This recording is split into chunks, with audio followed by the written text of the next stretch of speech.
Ito po ang dahon ng malunggay na tinatawag. Na kung tawagin nila ay moringa. Kilala po talaga siya sa pangalang malunggay. Alam niyo po bang napakamaraming benepisyo ang ginagawa nito sa ating katawan. Na kung tawagin din nila isang miracle plant. At proven po talaga na ang malunggay, kung ano po, kahit ano po ang nasugat sa inyong mga pangangatawan, pumiga lang po kayo ng dahon nito. Ilagay niyo po. Maniwala po kayo na totoong miracle siya. Kinaumagahan po. Hindi ko kayo makaramdam ng pain. Wala na akong dugo at talagang magaling na. Halimbawa po may allergy kayo sa gamot.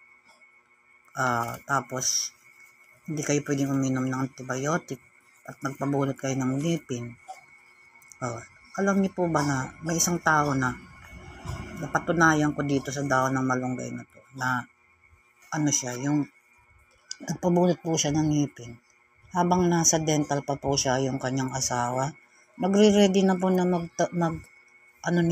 nagbabayo po siya para katasin.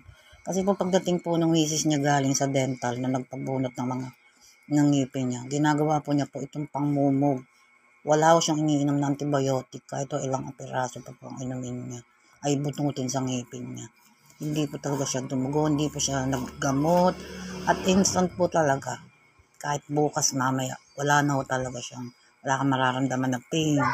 Hindi rin ho din siya magbibling. Promise po. Yan po ang, at saka napakasustansya talaga nito. Ako nga kung pwede lang, laging kapag kain ko sa araw-araw, meron nito. Dito ako magsasawa dahil talagang napatunayan ko na ang malunggay ay talaga naman po, talagang napakaganda ng idol.